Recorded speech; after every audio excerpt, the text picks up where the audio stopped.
بسم الله الرحمن الرحيم الحمد لله رب العالمين اللهم صل على نور الأنوار وسط الأسرار وترياق الأغيار مفتاح باب اليسار سيدنا محمد المختار وآله الأطهار وأصحابه الأخيار عدد نعم الله وإفضال.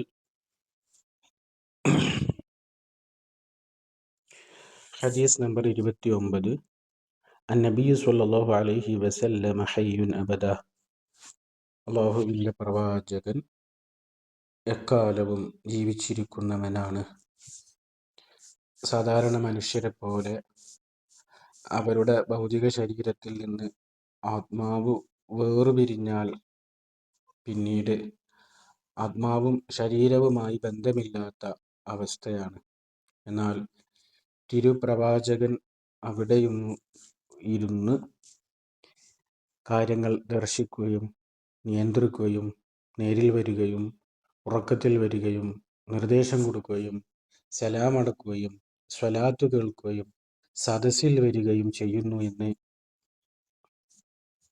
പ്രമാണഗ്രന്ഥങ്ങൾ ഉദ്ധരിച്ചുകൊണ്ട് മഹാന്മാർ പറയുന്നു. അതിന് ആധാരമാകുന്ന ഒരു ഹദീസിനെ മഹാന്മാർ ഉദ്ധരിക്കുന്നു. حدثنا محمد بن عافٍ حدثنا المقري حدثنا حيبة بن أبي صخير حميد بن زياد عن يزيد بن عبد الله بن قسيد عن أبي هريرة أن رسول الله صلى الله عليه وسلم قال ما من أحد ഒരാളുമില്ല കേട്ടോ يسلم علي എൻ്റെ മേൽ സലാം പറയുന്നു ഇല്ലാ റദ്ദല്ലാഹു അലയ്യ റൂഹി അല്ലാഹു എൻ്റെ മേൽ ആത്മാവ് മടക്കി തന്നിട്ടല്ലാതെ. അപ്പൊ എന്നോട് ആരൊരാൾ സലാം പറയുന്നു അവന്റെ സലാം മടക്കാൻ വേണ്ടി അള്ളാഹു എനിക്ക് ആത്മാവിനെ മടക്കി തരുന്നു. ഹത്താ റുദ്ദ അലൈഹിസ്സലാം, ഞാൻ അവന് സലാം അടക്കുന്നത് വരെ. അപ്പൊ ലോകത്തിന്റെ വിവിധ ഭാഗങ്ങളിൽ നിന്ന് എല്ലാ സമയത്തും നിത്യം നിരന്തരമായിക്കൊണ്ട് അള്ളാഹുവിന്റെ റസൂലിലേക്ക് അത്തഹിയാത്ത് മുഖേനയും അല്ലാതെയും പല നിലക്കും സ്വലാത്ത് സലാമുകൾ അണമുറിയാതെ റൗളയുടെ പരിസരത്ത് നടക്കുന്ന സ്വലാത്തുകൾ, റൗള ലക്ഷ്യം വെച്ച് നീങ്ങുന്ന അനേകായിരം ജനങ്ങൾ, മൗലിദുകൾ, സ്വലാത്ത് മജ്ലിസുകൾ, ബുർദയുടെ സദസ്സുകൾ, മദ്രസകൾ, കോളേജുകൾ, ദർസ് സ്ഥാപനങ്ങൾ, ഉമ്മമാർ, ഇങ്ങനെ തുടങ്ങി നിരവധി അനവധി ആളുകൾ തിരുനബിയിലേക്ക് സലാം പറയുമ്പോഴെല്ലാം അവിടുന്ന് സലാം അടക്കാൻ വേണ്ടി അല്ലാഹു തആല അവിടുത്തെ റൂഹിനെ തിരിച്ചു കൊടുക്കുന്നു. അപ്പോൾ അവിടുത്തെ ഖബർ ഷരീഫിൽ സദാ ജീവുള്ളവനാണെന്ന് ഈ ഹദീസ് നമ്മെ പഠിപ്പിക്കുന്നു. അസ്സലാത്തു വസ്സലാമു അലൈക യാ സയ്യിദനാ യാ റസൂലല്ലാഹ്. അടുത്തത് അസുന്നത്തു വൽ ബിദ്അത്തു, തിരുചര്യയും പുത്തനാശയവും. വളരെ സുപ്രധാനമായ ഒരു ഭാഗമാണ് ഈ ഭാഗമുള്ളത്. നമുക്ക് നോക്കാം.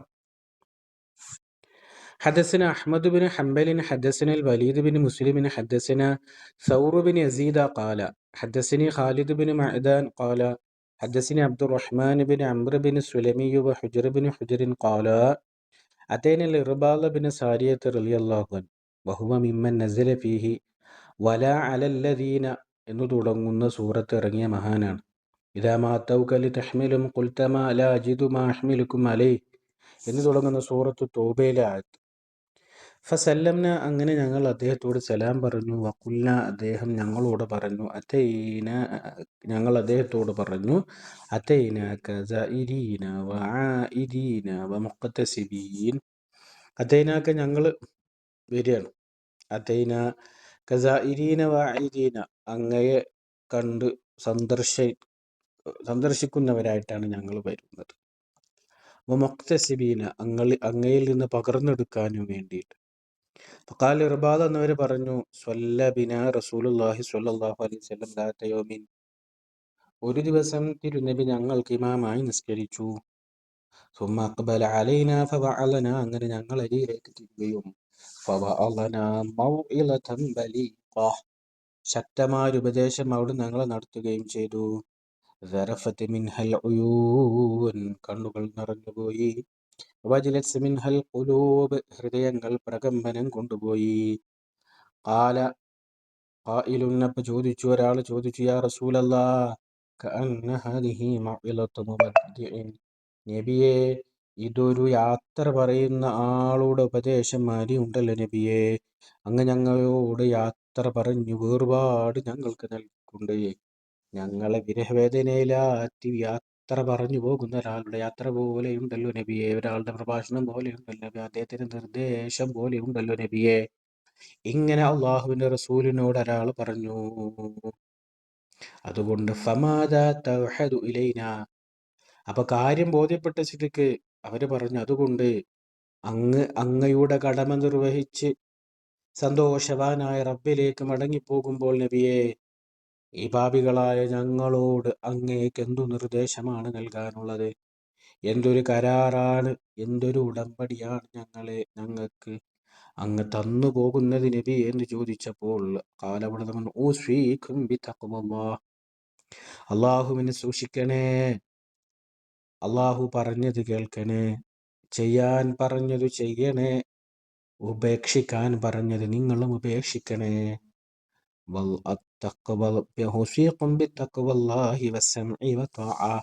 കേൾക്കാനും അനുസരിക്കാനും അള്ളാഹുവിനെ കേൾക്കണേ, അള്ളാഹുവിനെ അനുസരിക്കണേ. വൈൻ അബ്ദൻ ഹബശിയ, ഇനി നിങ്ങളുടെ മേൽ നേതാവായിട്ട് വരുന്നത് എത്യോപ്യക്കാരനായ ഒരടിമയാണെങ്കിലും ശരി, ഫഇന്നഹു, കാരണമെന്തേ, മയ്യഇശ് മിൻകും ബഅദി, എന്റെ ശേഷം നിങ്ങളിൽ ആരെങ്കിലും ജീവിച്ചിരിക്കുകയാണെങ്കിൽ ഫസയറ ഇഖ്തിലാഫൻ കസീറാ, ധാരാളമായ അഭിപ്രായ വ്യത്യാസങ്ങൾ അവൻ കാണുന്നതാണ്. അതുകൊണ്ട് ഫഅലൈക്കും ബിസുന്നതി, എന്റെ സുന്നത്ത് നിങ്ങൾ മുറുകെ പിടിക്കണേ. വസുന്നത്തിൽ ഖുലഫാഇ, എന്റെ ഖലീഫമാരുടെ സുന്നത്തുകൾ, അവർ ചില്ലറക്കാരല്ല, അൽ മഹ്ദിയീൻ, സന്മാർഗ സിദ്ധികളാണവർ, അർ റാഷിദീൻ, സന്മാർഗത്തിലേക്ക് തേര് തളിക്കുന്നവരുമാണവർ. അതുകൊണ്ട് തമസ്സകൂ ബിഹാ, എന്റെ സുന്നത്ത്, ആ സുന്നത്തു നിങ്ങൾ മുറുകെ പിടിക്കണം. ഖുലഫാകളുടെ സുന്നത്തിനെയും പിടിക്കണം. നോക്കൂ, നബി തങ്ങൾ സുന്നത്ത് എന്ന് പറഞ്ഞിട്ട് വൽ ഖുലഫ എന്നല്ല പറഞ്ഞത്, തമസ്സകു ബിസുന്നതി വസുന്നത്തിൽ ഖുലഫ. അപ്പൊ എന്റെ ചര്യയും ഖുലഫാന്റെ ചര്യയും, അല്ലെ എന്റെ ചര്യയും അതിനോട് കണക്ട് ചെയ്തുകൊണ്ട് ഖുലഫാന്റെയും എന്ന് പറയുമ്പോ, അപ്പോ നബി തങ്ങളുടെ ചര്യ തന്നെയാണ് അവരുടെ ചര്യ, അതിലാർക്കും അഭിപ്രായ വ്യത്യാസമല്ല. അപ്പോ നബി തങ്ങൾ കാണിച്ചു തന്നത് അതേപടി കാണിച്ചു തന്നവരാണ് എന്നുള്ളത്, നബിയിൽ കാണാത്തത് അവരിൽ കണ്ടാൽ അത് അവരുടെ ചര്യയാണ്, അവരുടെ ചര്യ പിടിക്കാൻ നബി പറഞ്ഞിട്ടുണ്ട്. അപ്പൊ നബിന്റെ ചര്യ മാത്രം പറഞ്ഞാൽ ഇല്ല, നബി തങ്ങളുടെ ചര്യ മുറുകെ പിടിക്കാൻ പറഞ്ഞ നബി തങ്ങൾ തന്നെയാണ് ഖുലഫാഇന്റെ സുന്നത്തിനെ മുറുകെ പിടിക്കാൻ പറഞ്ഞത്. അപ്പൊ സ്വഹാബത്ത് നബി തങ്ങൾ അംഗീകരിച്ച, അവർക്ക് അഡ്രസ് കൊടുത്ത, അത് ഈ നബി ആരോടാ പറയുന്നത്? അതും സ്വഹാബത്തിനോടാ പറയുന്നത്. ഖുലഫാഉകളുടെ സുന്നത്തുകളെ മുറുകെ പിടിക്കാൻ സ്വഹാബത്തിനോടാണ് പറയുന്നത്. മാഷാ അല്ലാഹ്. നാലു ഖലീഫമാർക്ക് തിരുനബി സല്ലല്ലാഹു അലൈഹി വസല്ലം തങ്ങൾ കൊടുത്ത സ്ഥാനവും മാനവും എത്രയാണ്. അപ്പൊ അവർ ദീനിൽ പറഞ്ഞ, അവർ കാണിച്ചു തന്ന, അവർ ശരിയായി നമുക്ക് പകർന്നു തന്ന, ഇമാമിന്റെ കീഴിൽ 20 റക്അത്ത് ആയിക്കൊണ്ട് തറാവീഹ് നടപ്പിലാക്കിയ ബഹുമാനപ്പെട്ട ഉമർ റളിയല്ലാഹു അൻഹു, ജുമുഅക്ക് 2-ാം ബാങ്ക് നടപ്പിലാക്കിയ സയ്യിദുനാ ഉസ്മാൻ ബിൻ അഫ്ഫാൻ റളിയല്ലാഹു അൻഹു, ഇങ്ങനെ ഇവർ കൊണ്ടുവന്ന ചര്യകൾക്കെല്ലാം തിരുനബി അംഗീകാരം കൊടുത്തതാണ്. അതുകൊണ്ട് വഅദ്ദു അലൈഹാ ബിന്നവാജിദ്, നിങ്ങൾ നിങ്ങളുടെ അണപ്പല്ലുകൾ കൊണ്ടത് കടിച്ചു പിടിക്കണേ. ഏതൊരു കാര്യവും പല്ല് ഇറുക്കി പിടിച്ച് അതിനെ പിടിക്കുക എന്ന് പറയുന്നതിന്റെ ആലങ്കാരിക പ്രയോഗം എന്താ? അത് അത്രക്കും നിങ്ങൾ ഭദ്രമാക്കി പിടിക്കണേ, പല്ലുകൊണ്ട് കടിച്ചു പിടിക്കണേ, അർത്ഥം അത് അത്രക്കും ഗൗരവമായി നിങ്ങൾ ചേർത്ത് വെക്കണേ. വയ്യാക്കും, നിങ്ങൾ നിങ്ങളെ സൂക്ഷിക്കണം. വമുഹ്ദസാത്തിൽ ഉമൂരി, കാര്യങ്ങളിൽ നിന്ന് പുത്തൻ കാര്യങ്ങളെ നിങ്ങൾ സൂക്ഷിക്കണം. കാരണം എന്താ? ഫഇന്ന കുല്ല മുഹ്ദസത്തിൻ ബിദ്അ, എല്ലാ പുത്തൻ കാര്യങ്ങളും ബിദ്അത്താണ്, എല്ലാ പുത്തൻ കാര്യങ്ങളും ബിദ്അത്താണ്. അത് പുത്തൻ, അത് പുതുതായി ദീനിൽ ഉണ്ടായതാണ്, ബിദ്അത്ത് ആണ്, മുൻ മാതൃക ഇല്ലാത്തതാണ്. വകുല്ല ബിദ്അത്തിൻ ദലാല, എല്ലാ ബിദ്അത്തും അത് വഴികേടാണ്. അപ്പൊ ദീനിൽ മുമ്പില്ലാത്ത കാര്യങ്ങളെ കടത്തിക്കൂട്ടുന്നവർ, ദീനിൽ മുമ്പില്ലാത്ത കാര്യങ്ങളെ കടത്തിക്കൂട്ടാതിരിക്കാൻ എന്തു ചെയ്യണം? സ്വഹാബത്ത് ചെയ്തതുപോലെ ചെയ്യണം. അപ്പോൾ ദീനിൽ കടത്തിക്കൂട്ടൽ ഉണ്ടാവുകയില്ല എന്നല്ലേ നബി പറഞ്ഞത്? നിങ്ങൾ സ്വഹാബത്തിനെ മുറുകെ പിടിക്കണേ. അവരുടെ ചര്യയെ, എൻ്റെ ചര്യയെ, സ്വഹാബത്തിന്റെ ചര്യയെ, ഖുലഫാന്റെ ചര്യയെ നിങ്ങൾ മുറുകെ പിടിച്ചാൽ നിങ്ങൾക്ക് വഴികേട് സംഭവിക്കില്ല എന്ന് അള്ളാഹുവിന്റെ തിരുദൂതർ നമ്മെ പഠിപ്പിക്കുകയാണ്. ആ സ്വഹാബത്തിനെ ആവോളം പിന്തുടരാൻ അള്ളാഹു ജല്ല ജലാലുഹു നമുക്കൊക്കെ തൗഫീഖ് നൽകുമാറാകട്ടെ. ആമീൻ യാ റബ്ബൽ ആലമീൻ.